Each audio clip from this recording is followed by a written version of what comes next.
Welcome to 9 to 5 Bears, the home of the first place NFC North Division, Chicago Bears. My name is Eric. With me always is my friend and co-host, Brett. Brett, how you feeling today? First place, baby. First That's place. how I'm feeling in the division. Suck it, haters. One Richard Bobby, I believe, once said, if you ain't first, you're last. That's right. Yes, but you could be second. But if you ain't Heck, first, you can even be third. you can be third. But like the Lions and the Packers are, and the Vikings, because they're not first. if you ain't first, you're last. We're excited to be here celebrating a victory Monday. We got a lot to talk about with the Bears' victory over the Vikings. But before we do that, just always want to mention our lovely sponsor, Total Roofing and Construction. It is currently the morning of a Monday workday, and we're so thankful that we get to do this before we can start our day. And we're thankful that they are sponsoring the show. It's very, very cool. So this is going to be interesting. I usually have like an outline prepared. I was up late last night. I do not have an outline prepared, so this is going to be completely, I guess, improvisation. we're going to free ball it. Yes. Oh yeah. Yes, like we're going commando with the with the breakdown of this game. So let's just see what happens. Bears 19, Vikings 17, as the Bears avenged their Week 1 loss to the Vikings. And actually looked like it was going to be a repeat. That was kind of close. Before we dive into it, let me just see if I can do a good, better, best off the top of my head. The good is definitely the Bears improved to 7-3 and are now in sole possession of first place of the NFC North, thanks to our continuing alliance with the Philadelphia Eagles. Mm-hmm. That is some madness. That game was interesting last night. We'll touch on it a little bit. I would say the better would be the incredible kick return that Devin Duvernay had to set up what I see as the best of the day. We've given him a lot of crap on this show, but when it mattered most, Cairo Santos came through, clutched up, and hit the game-winning field goal. So I feel like for at least this week, we can give Cairo the pass and be pretty cool about that. Give him those flowers. So yeah. I texted you during that. I was like, Brett, this is going to come down to a Cairo Santos kick. It was very scary, but man, that's a good, better, best. What a game. Feels good to be in first place. How you feeling? I feel great. Obviously, it's a win. It's the first win in the division this year. It's also their fourth road win on the season, which is incredible. So that's pretty cool, winning away from Soldier Field. Yeah, we never used to win those. I know. Winning 7 of their last 8, another 3-game winning streak. Brian Flores, that guy is a demon, and I cannot wait for him to finally get a head coaching job. I've always liked Brian We need to get him Flores. out of our division. He's Seriously, so scary. He blitzed Caleb on 78% of his passes yesterday. That's absurd. And Caleb, once again, didn't make any mistakes. Had a couple throws that I really wish that he would have completed early on in the game in the first quarter. But, God, he just continues to show he's a damn wizard when it comes to escaping that pocket. Yeah. I mean, at least 2 or 3 times, Dallas Turner and a cornerback had him wrapped, and he somehow eluded out of that. And, again, every phase of the team kind of suffered some setbacks yesterday. The special teams, you had Cairo missed one of 4 field goals. Had the big return they gave up to set the Vikings up to score the touchdown late. You know, the defense was up and down. Nashawn Wright had an amazing interception. Then he got beat on the go-ahead score from Jordan Addison. So an up-and-down game for him. Offense was up and down throughout. I really don't know what Ben Johnson was trying to do at certain times. When you have, like, third and shorts, he would just decide to run a pass play that's like a 20-yard pass play. And it's like, dude, give the ball to Monangai or Swift, because they both were running the ball pretty well, and hammer that shit. Don't bring Travis Homer in, which that was a terrible play call, and also even worse. I didn't even know he had him on the team. Also even worse, missed penalty. I mean, his face mask, like, he went right in front of the ref. Right His whole body was sideways, and his head was like looking that way. And the fingers were in the face mask. Right. And then why is Drew Smythe getting 3 targets? I mean, I know you want the tight ends to get more involved, but that's excessive, right?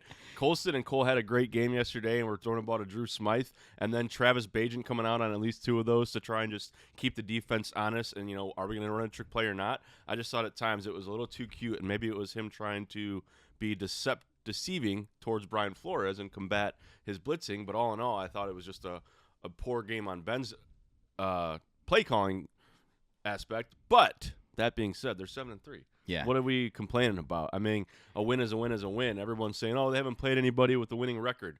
Who the hell cares? Were they supposed to lose all these games then? Like, I don't get what people want from people or from the Bears. Do they got to go out there and lose these games to the losing teams? Because I saw Ryan Clark, who's like a troll. He said that too. Y'all can shut the Shut up. My mom said no F-bombs today, so I'm going to try not to. Y'all can just shove it because, like, I'm sick and tired of this narrative. So Bears are 7-3, first in the division, and enjoy it. Enjoy it. It's 10 games through, and we're 7-3. There's nothing to be upset about. Can they be a better team? Hell yeah. Every NFL team can say that. So, I mean, that's where I'm at, Eric. Yeah, I want to take a minute. I have some stuff I can add on to that, but I do want to take a minute to realize several weeks ago when we were on the 4-game win streak, and you and I both jokingly said, "Oh, when we get to the Steelers, like 7-2 is possible," and we lost the game for the Ravens, but here we are at 7-3. Yeah, kind of unbelievable. Yeah, we should definitely enjoy this. I was listening to Cap and J Hood on the writing because I love the guys over at ESPN 1000. They do a fantastic job, and they made the point that a lot of fans treat the NFL like college, where like strength of schedule and you can evaluate that stuff matters. They said at the end of the day in the NFL, all that matters is winning. Exactly. Winning gets you into the playoffs. There's no like AP poll ranking. There's none of this like, oh, who gets into the college football playoff, none of that stuff. Like, you win and you get in, and wins are hard to come by in the NFL. And yes, again, I'll repeat it again. I would love for Caleb to have like the fucking freaking apologies 350-yard game and just look incredible. But, like, you win, and you take the wins. And I saw it again. I was watching the post-game stuff on ESPN and some of the other, and in the chats, people, again, were just like, oh, like, yeah, let's put Tyson Bagent in there. Like, we don't want to see that, like, this, that, and the other. It's just like, what are you guys doing? It's like, we're winning. They did put Tyson Bagent in twice yesterday. What more do you want? Yes, and I do agree with you. I feel like that Ben was getting a little bit cutesy with the play calling, especially in the red zone specifically. Rolling out the Tyson thing not once but twice was interesting. Although there was one shot of Brian Flores that they had on the sideline where he had like his little like. First of all, Brian Flores' like play calling like little postcard thing that he has is so much smaller than everybody else's. Yeah. It's like a 5x7 like postcard. Right. When everybody else has like the freaking Denny's menu. I think it only read blitz. Yes, I think he has like 4 plays where it's just like kill everyone. Kill Caleb and blitz. But he had it where he was like holding it up to his mouth and you could only see like his flapper in his eyes, and I was like, that's a terrifying man. I do love like, Brian Flores. Scary. Yeah, he's a very good coach. The Vikings need to like retain him, or otherwise when he moves on, that's going to be a big blow for them. But and I want to shout out too. I know we were kind of ragging on JJ McCarthy before the show started. He didn't play great. He came up in the clutch almost when it mattered. He had that incredible drive that he orchestrated to take the lead that put us in the situation where we had to come back and win it again. If I could give JJ McCarthy, the perennial winning athlete who has won a national championship and pretty much won since he's played football in high school, some advice, right, from coming from the non-athlete. Don't give yourself the nickname, right? Just don't give yourself the nickname. Don't call yourself like Nine or the alter ego or whatever. Like, until you've gotten to a point where you can like prove that you can say, hey, like this demon comes out of me when I play football. Because then if you don't play good, then it just gives people ammunition and trolls on the internet. I know it doesn't matter to you, but yeah, maybe don't come on with the nine nickname. Yeah, you're a lot nicer. I think JJ McCarthy is hot garbage. I mean, our defense sucks. Our cornerbacks are so depleted, and that was what they rolled out there yesterday. He's terrible. I don't think he's any good. Yeah, he only playing 5 or 6 games, but goodness, he is just bad right now. And honestly, he's cringe. He's the cringiest athlete I've ever seen. The Nine alter ego is just downright just terrible. You should never have done that. But I was so glad of how bad he was yesterday. I mean, you got Justin Jefferson, the best wide receiver in the league, and Justin had like 50 yards against our banged-up secondary. He was pretty pissed in the sideline too. Pissed. Yeah, I mean, so yeah, okay, give him some time, but he's bad. I don't know how the hell he beat us in week 1. Again, that week 1 loss will forever be needed for this team. That was just like, all right, we're not as good as we thought yet. But yeah, yesterday, if Nashawn Wright didn't track with Justin Jefferson and leave Jordan Addison open, then that would have been an interception. But Nashawn Wright had a bad lapse of judgment and coverage, and that's why Jordan Addison was open. Yes. I'm not sitting here saying Caleb blew him out of the water, but he's just not that good. Yeah, and I don't think, it was definitely one of the tougher defenses that we faced for sure. Yeah. Like, out of everything the Vikings have going for them, I think if they get the quarterback thing figured out, they'll be fine. Their defense is really good. They have offensive weapons. Right. Jordan Mason and Aaron Jones ran the ball really well yesterday. That's what I would have done. They should kept running They it. should have ran the ball. Because we couldn't. They were getting yards in bunches, 6, Yeah. 7 yards at a time. And the confusing thing, too, about me for J.J. McCarthy, if I can, again, continue to analyze the Vikings, a team that I don't analyze on every week, right? So if you're Vikings in the comments, you can tell me if you agree or disagree with my analysis. But it's baffling to me that just kind of all the hype that J.J. McCarthy has gotten, coming like everyone's just like, oh, yeah, he's going to like be fantastic. And you can't control the hype or whatever around you, but they acted like he came out of Michigan like this incredible, like complete quarterback. When he like wasn't. When he was at Michigan, they had the number 1 rushing offense, and during that national championship game, I think he threw the ball 10 that's times. all I saw him do. Yeah, was like hand off the ball. So right, he's AJ McCarron. Like AJ McCarron, he was a great game manager at Alabama. Yeah, and won national titles, but he didn't beat you. He didn't need to because of how good that team was running the football. J.J. McCarthy is the same thing. He just has a terrible alter ego now called 9, which might have been his QBR yesterday. 9. It's baffling to me that you would ask him to win that game with his arm when that is not what we've seen on tape from him like since college. Right. Again, he won a national championship in Michigan. I'm the non-athlete sitting here talking shit about J.J. McCarthy. But, yeah, it's just – we'll have to see about that. And unfortunately, his career has been kind of derailed by injuries. He's played – this is his 5th game out of, 23 or something like that. They said he's missed 23. He's missed 23 games and only played 5. So we'll have to see about that. Want to touch on the defense really quick. All things considered, I think the defense played pretty well. Yeah. Didn't give up a lot, whereas they kind of gave up a lot last time we played J.J. McCarthy and the Vikings. It helped with how wildly inaccurate J.J. was in some of their drops. They had the case of the drops. The Vikings did like the Bears did the week prior. The 5, I think I saw was the stat. And 5, one which of was Jordan Addison. It was like in the fourth quarter, just straight up hit him in the chest, and it was pretty bad. Which he's usually pretty reliable. It's just pretty interesting. Kevin Byard and Nation Wright, like you said, both got interceptions. There are 4 Bears players in the top 3 league interceptions: Tremaine Edmonds, Nation Wright, Kevin Byard. Wow. All I think Kevin has 5 now, I think. Yep. And Tremaine and Nation each have 4. I love it. They're tied for second, along with one other guy, and then Kevin Byard's in first. Which is Kevin Byard, which is crazy. Might go down as one of Ryan Poles' best signings. Agreed. Signed him before last season. A great veteran presence that's won a Super Bowl, and he's shown time and time again that he is the anchor on that defense. I love what he brings to the table from a leadership perspective, and obviously the proof's in the pudding. He's a ball hawk still, and I love Kevin Byard. I have a fun stat. Do you know fun stats. Do you know the last time that 3 Bears players have had 4+ interceptions in the first 10 games of a season? I think you're going to say 2005, 2006. No, it was 1985. Oh, wow. Dave Duerson, Wilbur Marshall, Gary Fensick. Great year.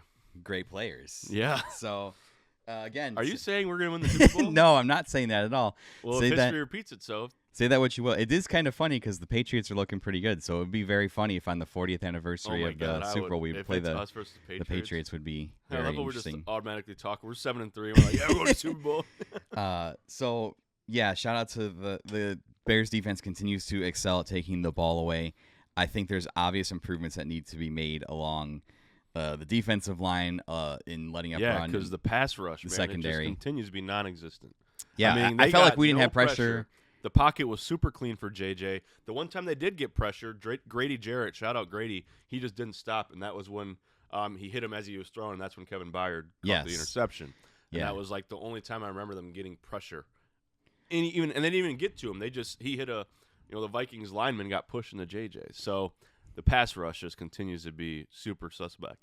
They desperately need like a Myles Garrett or something. Yeah, Max Crosby, please come to. Yeah, or Myles Garrett had we'll get to around the NFL 4 sacks, 5 sacks. I think so. He's got 12 sacks on the year. I read that he's like the first player to do that in his first however many years. Yeah, that's crazy. Ever. Yeah, he's a scary human being. It'd be very cool to have him. I would like that. Again, too, I'm looking at Caleb's stats here: 16 for 32, 193 yards. That stat line would look significantly better. DJ Moore had that was pretty bad. Egregious drop. The catch he made prior where they caught it with his legs. Even that, you know? even that catch wasn't like a good. It was right there. Like Right. that shouldn't have He been a shouldn't problem have- for yeah. him. It looked like he was like turning to run before he secured it, Right. and then the drop looked like he was doing the same thing. Like so interesting on that. Luther Burden had a pretty big drop in That the was middle. a good drop though, because he ended up fumbling, but he never maintained possession. True. So that was a pretty good drop. But again, with some of those drops, like those were like 15-yard passes in the middle of the field, and those guys were like what would have gotten like 5, 10, 15 more yards easily. Yeah. So there's obviously the thing with the drop passes where you can go, oh, Caleb's got like an extra 50, 60, 75 yards. Right. So the passing game still kind of continues to be up and down and disappoint me. Like they make some really awesome plays. I love seeing that we're getting the tight ends involved. Yeah. Cole Kmet was targeted 5 times. Yep. Caught all 5 of them. Got some He really, was really running the dude. taking some hits. He got some freaking tough yards. And then Colson Loveland every week for the last 3 weeks has seemed to come up with like a really big like key conversion. So good to see that Ben is integrating those guys into the offense, that maybe he's trusting them a little more. Yeah. It seemed to me towards the end, like, and it was reflective in Ben's play calling, that he didn't really trust the passing game as Again, much. But on that last drive where the one where I think Cairo missed the field goal, and we had a chance to just go down, score, and just end the game. DeAndre Swift was averaging like 8 or 9 yards a carry, and then they decided to pass it on first down. Caleb, I couldn't do anything because no one was open. It's just like, dude, just keep running the ball, please. Like, what are we doing? So just there's just times where I was just, again, I'm sitting on a couch watching the game, drinking seltzers. So who am I to say anything? Ben Johnson's an offensive genius, but definitely at times where I was kind of disappointed with the way he was, calling the plays. And luckily, it all worked out. Luckily, they got the big return on the punt. And then we got the kickoff return, so the special teams came up big when needed most for both sides, and that's all that matters. I mean, yeah, it's interesting because the running game was relatively effective as I look at the stats here. DeAndre Swift had 90 yards. Caleb ran 4 for 26. Monunga had 12 for 23. So, like, there was over 100 yards of rushing there. Caleb made some plays with his legs again. And going back to Caleb's elusiveness and his ability to escape pressure, that was on full display again today. I even had some friends text me, like, this was the first time they were watching. They're like, this guy gets away from stuff. I've never seen anything like that since I've watched football. It's incredible. I still think there's a level that Caleb has to get to where there were some plays where I felt like he was trying to extend the play a little bit too long, and whether it's just like, there were a couple times I saw like a check down to like DeAndre Swift that was open. I'm like, just take the small check down. Don't put yourself at risk to get hit, throw it out of bounds. And I think there is still a maturing process where he has to understand when it's good to extend the play and try and hang in there for as long as possible and make a play, when it's smart to just run it and take off to take check down. I think that aspect of his decision making can still get better. And then I think, because it felt a little bit like last year where he was kind of like just running around hanging on to it too long. Maybe a regression to some like that decision making. Maybe he felt like since things weren't working, he felt like he had to extend plays and try and win the game, which I think Ben has done a good job of like corralling him and being like, hey, you don't have to like, people, they say he used to like put on the Superman cape at USC. He doesn't have to do that.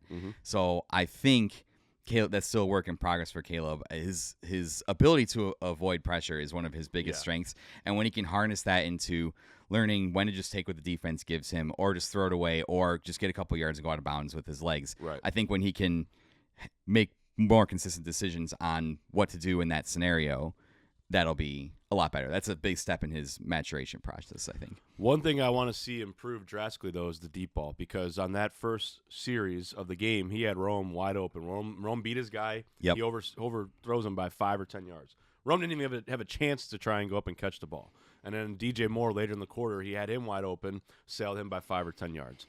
And then I remember DeAndre Swift in the second quarter kind of broke open off the line of scrimmage, and it could have just been a nice touch pass, and he sails him again. And DeAndre Swift could have ran and got some big yardage. But that's been the only concerning part for me right now, and holding the ball too long. But when you're getting blitzed on 78% of the passes, and again, that's where the all-22 comes into play. Everyone's like, oh, throw the ball. Are people open? Like, I know you can only see so far down the field. Right. Who's open downfield beyond the line or beyond the first down once you get 10 marker. yards down the field, you can't see on your TV unless you have a big, really big TV. Exactly. But that I want to see that improve. But I tell you what is fun though is that, remember back in like even just last year or a couple years ago, if the Bears ever got like a 2nd and 20 something, it was like a death sentence. Yeah. Yesterday they get a 2nd and 24. and they ended up converting the first down. Yes. So shout out to Rome Odunze on that catch. And how about that tush push version that we had? Yeah. Rome gets a 6-yard catch. No one touches him, gets up, and then gets pile driven 10 yards further down the field for a 17-yard gain. I mean, I love it. It's a hungry football team. I love the fight that they have. Caleb That's what had a good coach team does. Caleb had the QB sneak too, where he sneaked through and gained 4 yards. nobody even touched him. That was like he his just first ran through successful quarterback sneak. We don't need But, to tush push. Yeah. Just ban it. Isn't it fun though that this team, they're winning these one-score games, right? Last year you flipped the script, and it's just such a big difference in this team versus a year ago with these one-score games. I mean, they could easily be like 3-7. Instead, they're 7-3 because they are a well-coached team. They're just shedding all that negativity and that suckiness that Matt Eberflus brought, and I cannot wait to see what happens the next 7 games. Now Yes. now the gauntlet continues. You know, you got the Steelers. We're in the coming back to town 9, and- literally. Yeah, right. Yeah. 9. Yeah. Oh, I didn't even think about that. But, yeah. You know what 9 times 2 is? 18.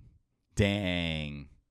Because that's, for those who didn't get the math joke, that's Caleb's number. Right? Yep. That's why I said it. Okay. 18. But That's my quarterback. So I agree with you. Like, we focus on a lot of things that need to get fixed, but we know the problems that need to get fixed. Obviously, I think for me, it's the passing game and getting the passing game going more consistently, and getting the defensive line to get a little bit more pressure. I think fixes a lot of things. We're 7-3, and people still talk shit like we're a bad team. Right. I still think we're a work in progress team. Yeah. We're 7-3 as a work in progress team. And the offense still do you hasn't know- fully clicked. Do you know how scary it's going to be if Ben Johnson gets everything rolling and we have a football game where all 3 phases come to play really well, where it's offense, defense, and special teams? We're 7-3 Right. with some of those things being wonky every week. Is that not scary? Is that not terrifying? Is that not exciting to everybody else? And Ben has, like you said, Ben's already brought this team a long way in year 1. Yep. We're going to go into year 2 with consistency. We're not going to Right. be changing coaches. We're not going to be changing offensive coordinators. I mean, I would hope not.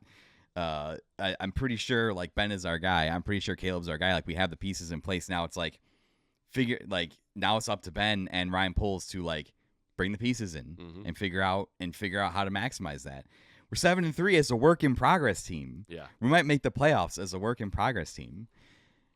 That should excite all Bears fans. That should I know, that's what I'm there's a subsect of Bears fans that are just so miserable. It's dude, we haven't had a season this good since 2018. It's been 7 to 8 years since we've last had a season.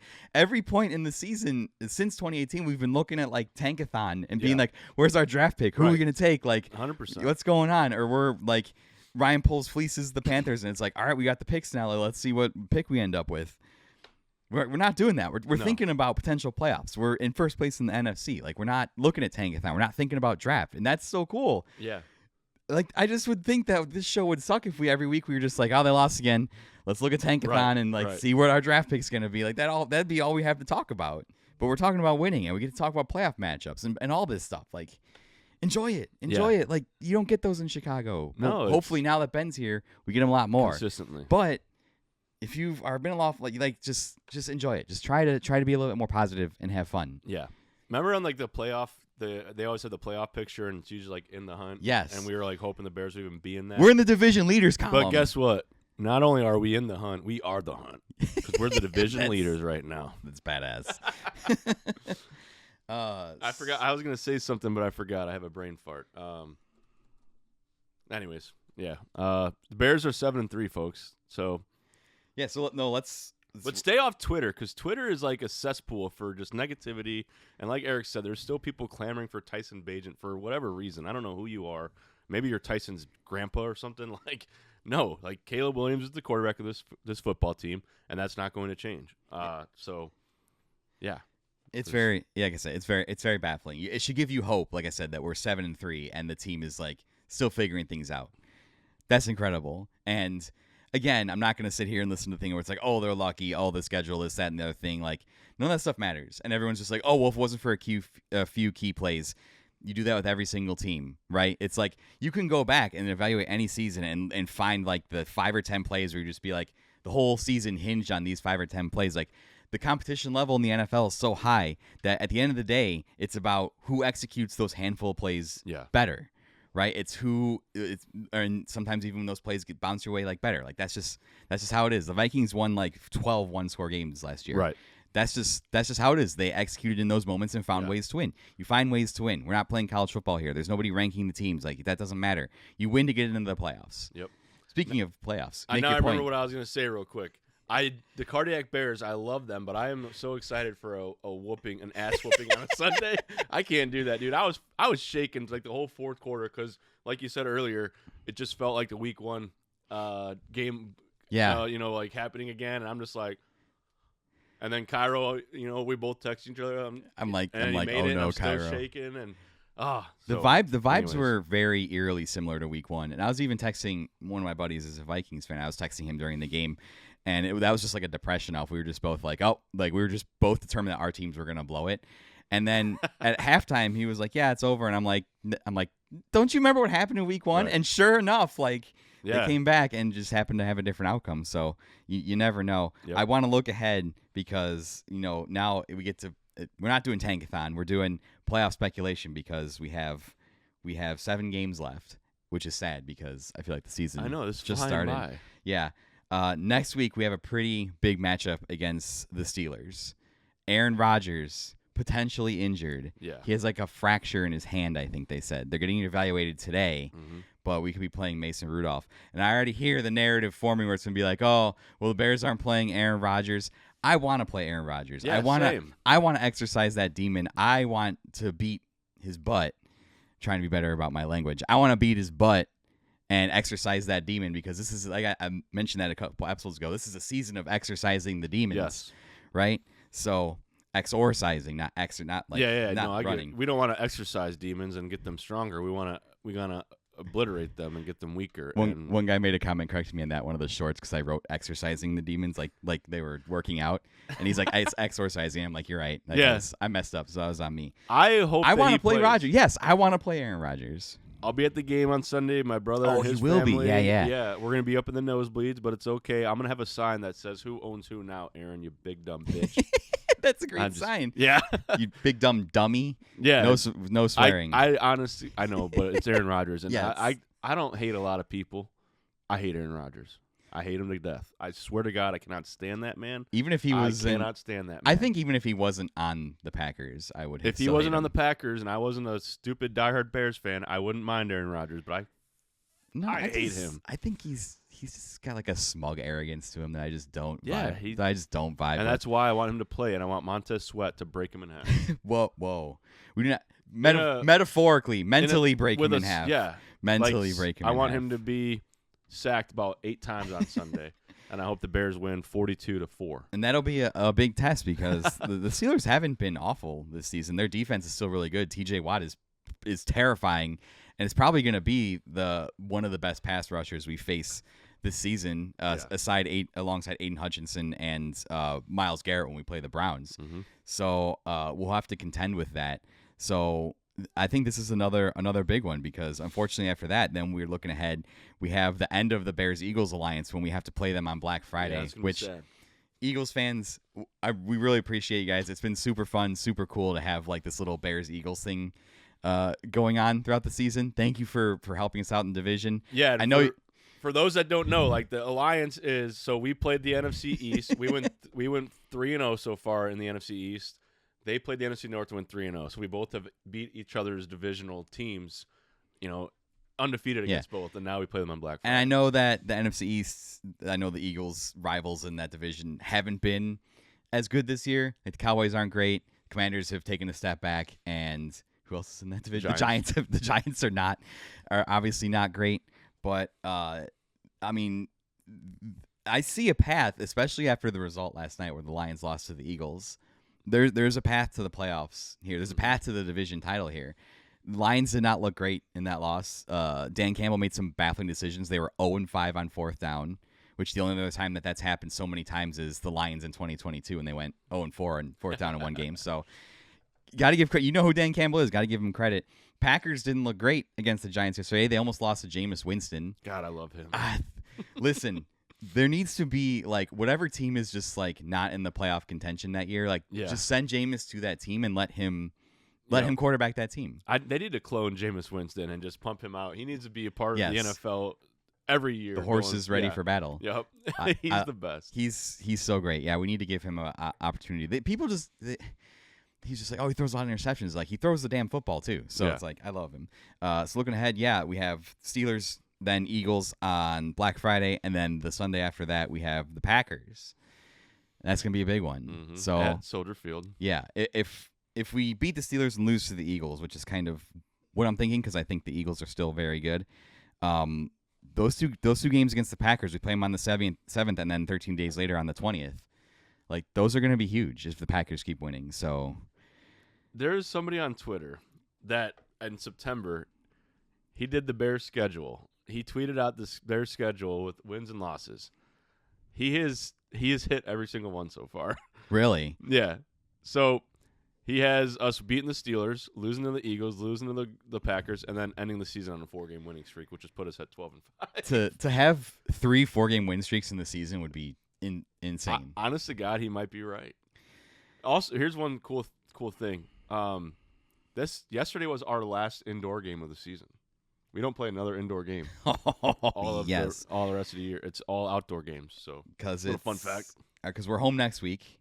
And then away for the Eagles is outdoors. Away for the Packers is outdoors. Home for the Browns is outdoors. Yeah, home for Packers. Oh, we play in Green Bay on December 7th. Oh, okay. It's in Green Bay. Good. Yeah, I'll be going to the city on that day, and I was hoping to avoid Chicago traffic. We're away for Niners is outdoors. Yeah, they don't have the big fancy spaceship LA dome. And then home for Lions. Outdoor winter weather, baby. Let's go. Hell yeah, brother. Which means it's gonna be more important that run game stays strong because that's gonna be huge. Yes.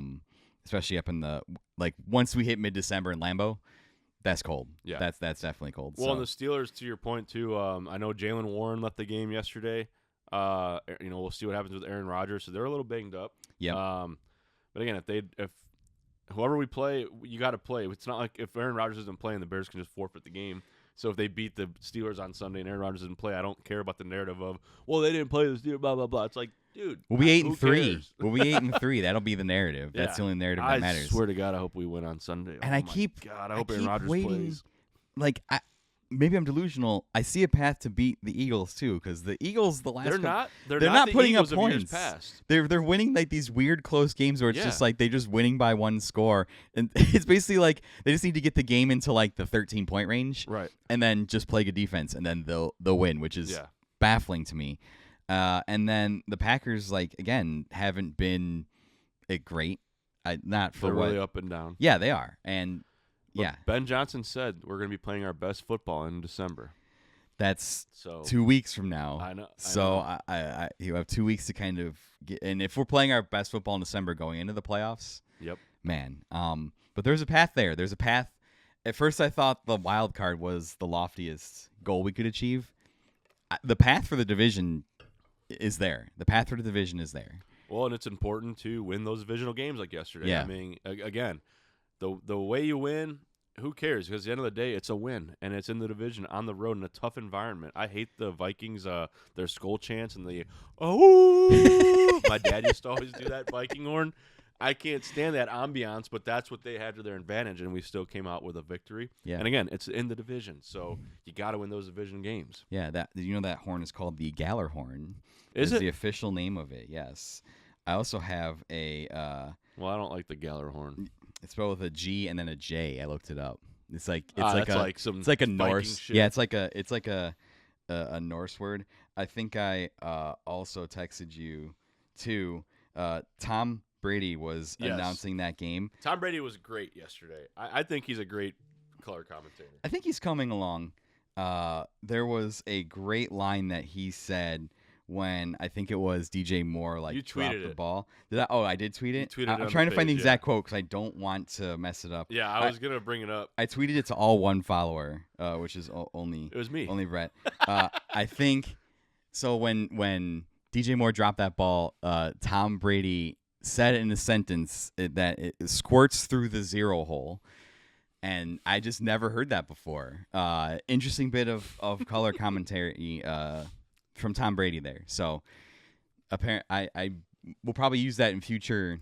Yeah. Yeah. Yeah. I mean, I don't who know doesn't love when it squirts through the zero hole? I don't know what I don't even know what that means. I don't even know what that means. But Like he's the GOAT, so you can't really yeah, dispute it. I'm like, if he says it, like it's Yeah. probably. But no, he is like I love listening to him. He was phenomenal because the Bears have always gotten like the D crew, like Adam Archuleta, you suck.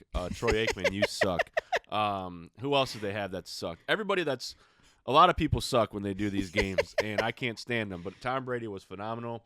Thought he was very objective too, because obviously he's a Michigan guy, and JJ McCarthy went to Michigan, but he was pretty critical of both him and Caleb at times, and that's just refreshing. I don't need Caleb to be, glamored at the whole game. But Tom was very good, even keel on how he did that game, and then obviously it scored it through the zero hole. Yeah. Legendary. DeAndre Swift won. Tom Brady gives out his award every game. He does the LFG award. Yeah. DeAndre Swift won that award. Yes, he so did. good job, DeAndre Swift. Way to go, Swifty. Yes. Employee of the game. Employee of the week. Probably Cairo Santos. Yeah, right. You gotta give probably give it it to Cairo. Rubber chicken leg, man. Way to go. 3 for 4 from the field goal And, marks. and I know we've given Cairo a lot of crap this season. He came through when it mattered. He had a 54-yarder, which Dang, was he a was big deal. 4 or 5. Holy shit. He was 4 or 5. Yeah. He only missed that. Yeah. He only missed 40. that one. Yeah. Which again, it's fine. Well, and in that snap, if you saw the up close, like the kicker's like the laces out and on their foot.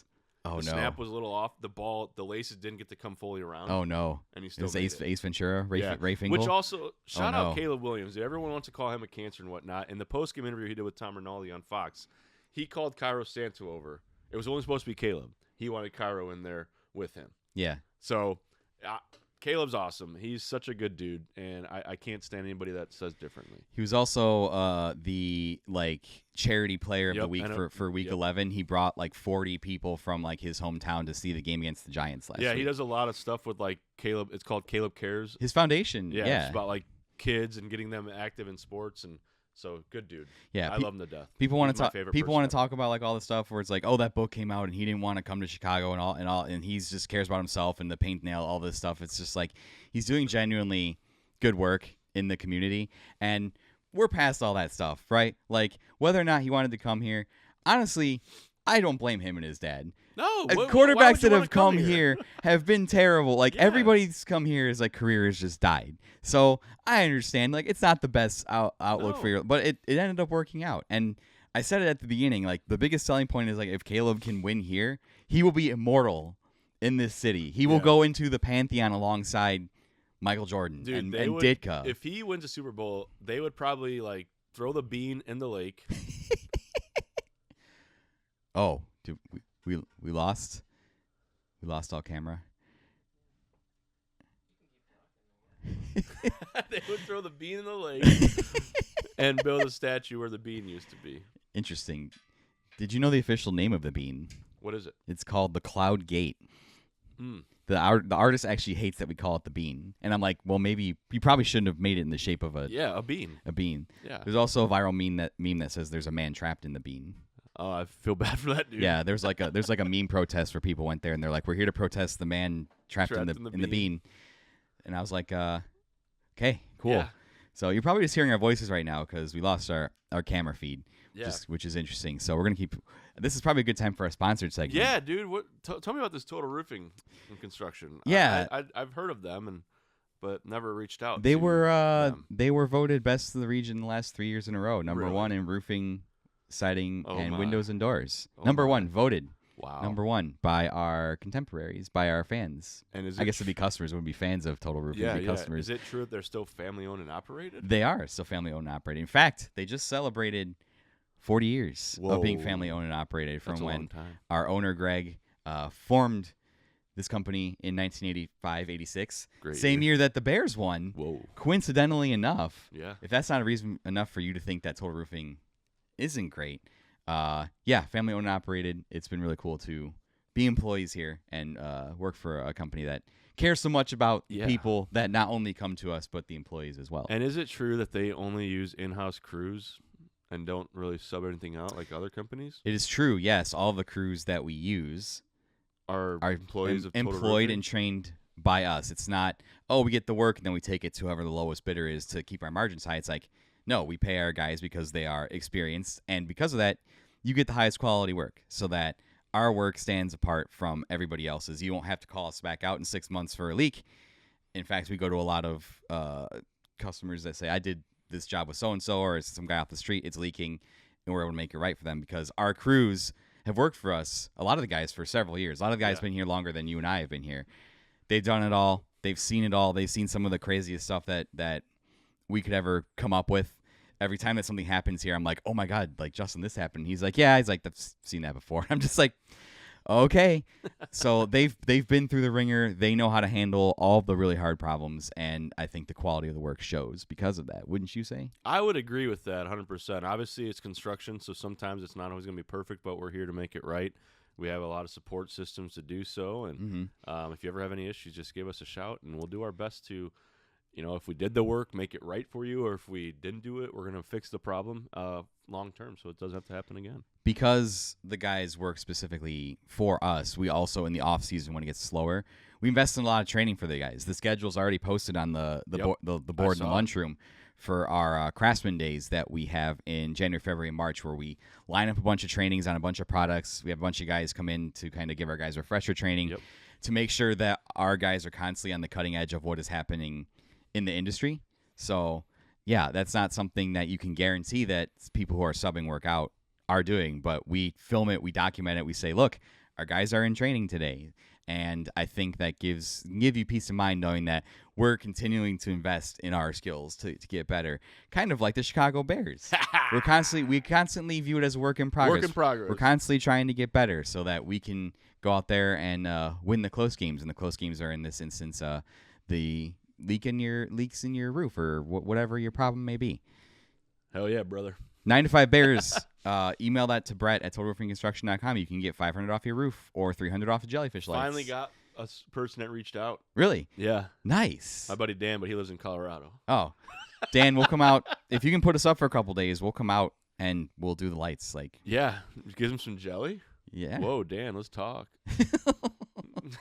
But I'll email him back. I did email him back. I did have a question, too. One of my friends texted me. They're like, what's the jelly light? And I was able to pass them and inform them about the... Oh, yeah, the permanent holiday lighting. That's not just for Christmas lights, but it's over year-round. So during the Bears seasons, you can put orange and navy, and during the St. Patty's Day, you can do green, and during 4th of July, you can do red, white, and blue, and during Easter, you can do Easter colors, and during all the holidays, you can do whatever you want. If you got a neighbor that pisses you off, you can do accent lighting all the time at night just to make them upset. Are you saying because of the LED technology, there's almost infinite color combinations? There's millions of color combinations. Oh, my God. You can just go nuts and have a color vomit all over your house. Yes. It's an easy-to-use app. So go to totalroofingconstruction.com if you want more information. Email 9 to 5 Bears to Brett to set up an appointment that gets you that discount off of a roof or the jelly lights. We're going pretty hard on the jelly lights. Yeah. I don't think you're ready for this jelly. Ooh. Around the NFL, right? I thought I had the scores pulled up. I do not have the scores pulled up. I got it here too. Thursday night was an AFC East matchup, the Jets and Patriots. That was a Travion Henderson game. That was not surprising. I kind of felt that the Patriots are pretty good this year.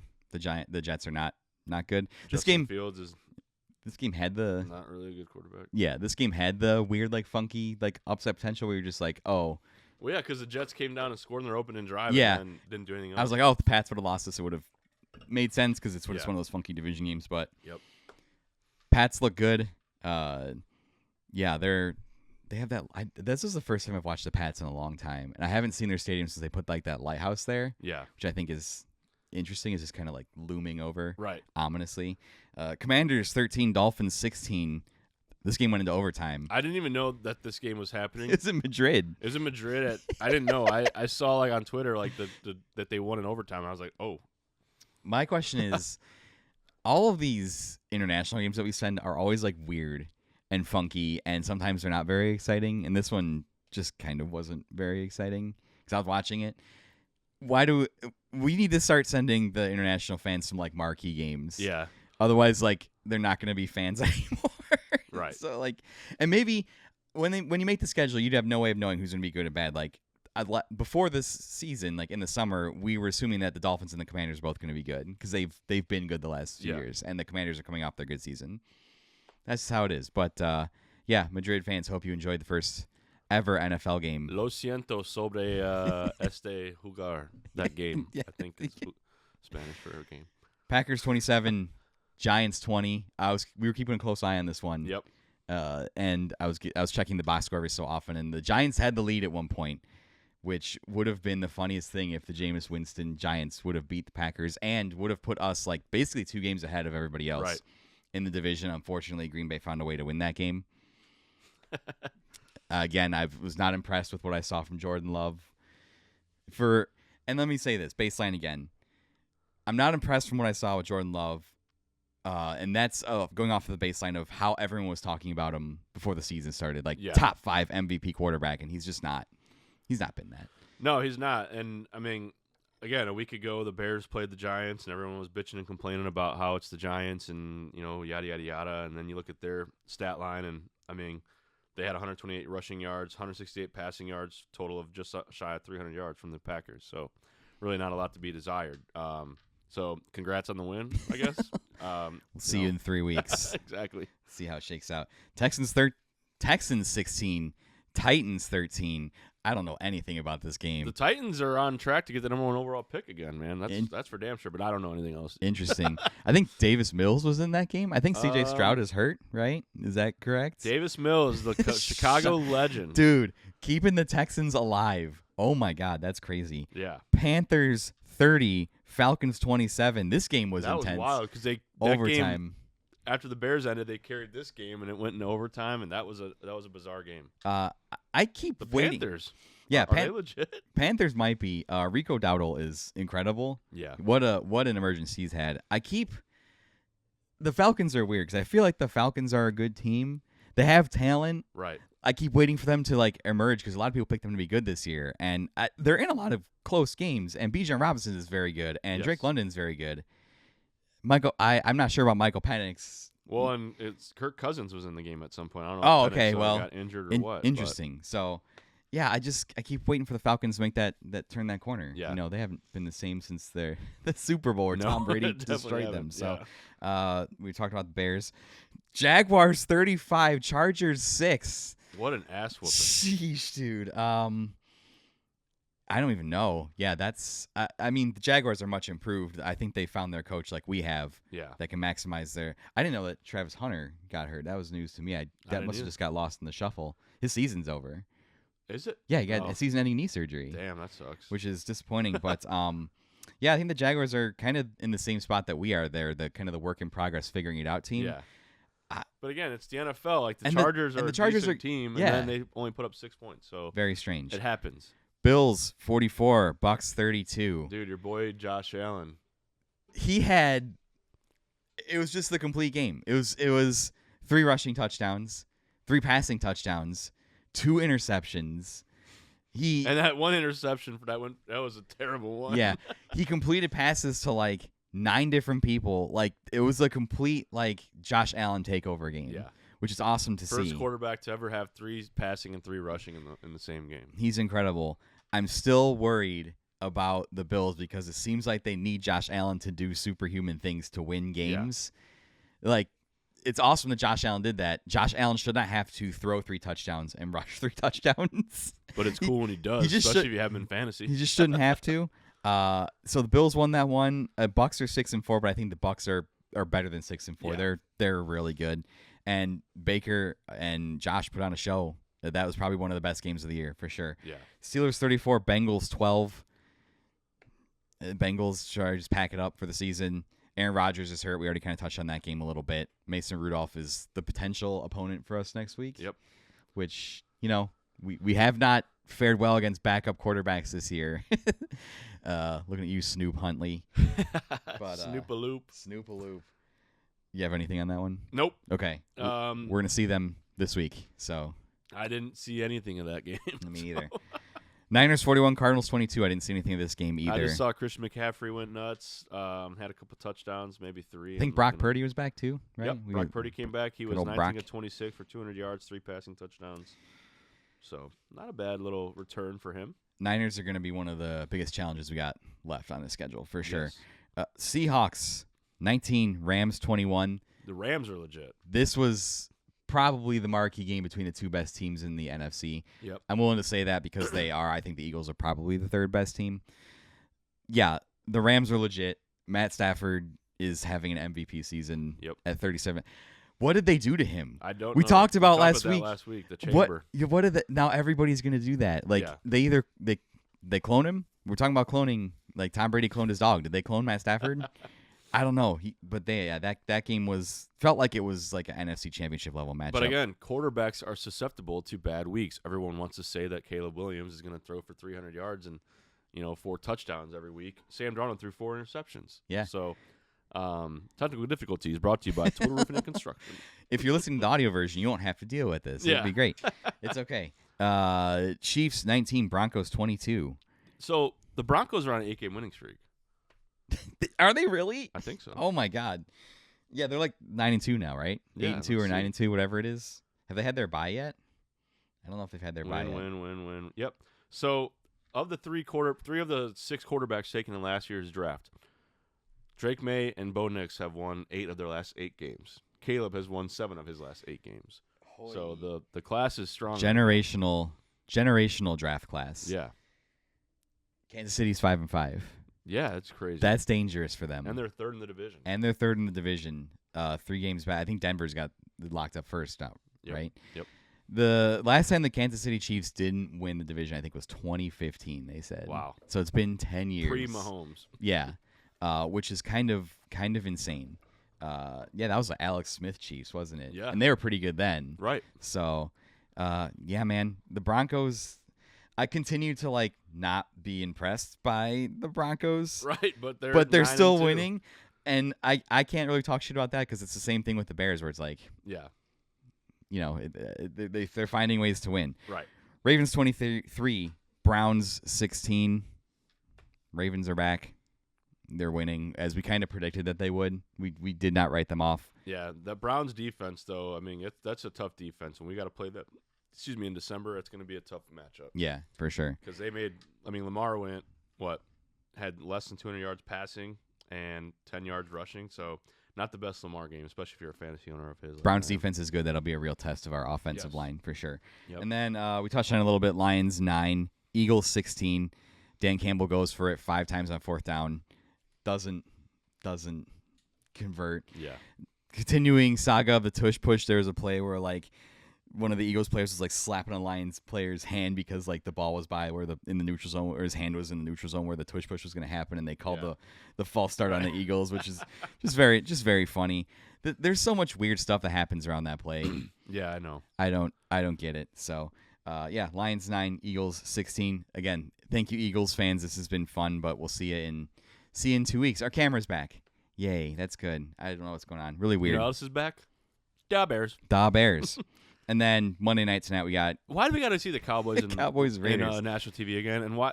If anything, this should have been the night that YouTube TV should have not gotten a deal made with ESPN. I don't want to watch this game. I was gonna say but I'm gonna watch this game now because I can. Yeah, I was gonna say the Disney thing is squared away with YouTube TV. So pretty terrible Monday night game. Yeah, I'm definitely gonna watch the Manning Cast version. If it's on, I'll probably have it on in the background as the kids run around. Yeah, but they're we have to get it back for the Cowboys Raiders game. That's a key matchup. You know what I'm going to do? I'm going to have it on my second TV, and I'm going to watch Landman because the new season just came out. Oh, there you go. I don't know if you've ever seen that show on Paramount Plus. I have not. Great show with Billy Bob Thornton. There you go. Check out Landman. Yeah. Hashtag not an ad. So let's wrap this up because we're getting some technical difficulties with our camera here. Thank you for working with us. You had some interruption in the feed there, but hey, that's the nature of the business, baby. Yep. Doesn't matter. We're professional. Or if you just consume the 1 minute shorts I put out, you won't even know that there was technical camera problems. So, thank you to everybody that has liked, commented, subscribed, followed us on all the various social medias. We're over 70 followers on YouTube. Very cool. Over 170 followers on TikTok, and we're starting to build up some momentum on Instagram. So, very cool to see everybody chiming in, talking about the Bears. Mostly positive. Some unruly fan interaction. It's gonna happen. Haters gonna hate. If I don't like you, I'll just ban you. because I'll do that. But don't ban Oscar Grouch. I want to see him come out of the woodwork. Oscar Grouch. You keep trying to summon him, like I do. You keep trying to manifest him. Come in out the, of that in the trash can, comments. boy. Most of the comments have been really cool, really positive. Everybody seems to be genuinely excited about just winning Bears football. So usually I have the socials in front of me because I don't have an outline. I don't remember what any of them are. Just look up 9 to 5 Bears wherever you get your medias. Yes. Or mediums. On YouTube, on Yeah. TikTok, podcasts. Spell out the 2. Yeah, T-O, T-O. and it's the number 9 and the number 5. Yeah. Except for on Instagram, it's backwards. It's Bears 9 to 5 because when I made the Instagram account, I was having a hard time making it. Yeah. And then I made it with 9 to 5 Bears, and then it just said, "Oh, there's an error. Come back later." And I tried to make it again, and it was like, "Oh, that name's already been taken." But like the account like didn't exist, so some weird something weird happened with Meta. You fix your platform, and so it's Bears 9 to 5. Is what it is. And then go to totalroofingandconstruction.com. Email Brett 9 to 5 Bears to get a discount to set up an appointment. Let's do it. Get that going. It'll be a lot of fun. Steelers next week. Hopefully we'll be See back in y'all. here for a Victory Monday. We will be. I can't wait to be at the game. It's going to be 48 degrees. That's right. Not as cold as when you were there last weekend, but we're going to have a I'm W. so pissed off because it's like we had like that cold blizzard, and now Yeah, like now it's been it's like 60 60s. degrees. It was gorgeous over the weekend, man. I took my kids to the was. park. Like I was in a t-shirt. It was awesome. I smoked a turkey over the weekend, and that Hell turned yeah. out pretty good. Hell yeah. Nice. And then, that's See you that. next week. 9 to 5 Bears out. Go Bears. Bear down.